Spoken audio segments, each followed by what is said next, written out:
homiladorlik vaqtida emizish mumkin emas. Chunki organizmda gormon ishlab chiqarishi o'zgaradi. Ya'ni birinchi o'rinda sizda prolaktin gormoni ajralishi ko'payadi. Natijada prolaktin gormoni bizada matkamizni qisqarish funksiyasini oshiradi. Bu bo'lsa bizada bolajonimizda matka tonusga tushadi. O'sha uchun shunday holat bo'lmasligi uchun homiladorlik vaqti emizish mumkin emas. Progesteron gormonini funksiyasini bloklaydi. Ya'ni ajralishini kamaytiradi. Progesteron gormoni bizada bolani matkaga yopishishini va yaxshi o'sishini ta'minlab beradigan gormon hisoblanadi.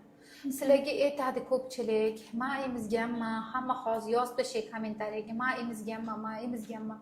Kimdir emizgan bo'lishi mumkin, lekin ma'lum darajada baribir bolaga o'zini ta'sirini ko'rsatadi. Organizm bu robot emas, ham sut ajratib bolani boqadigan, ham ichkaridagi bolani boqadigan.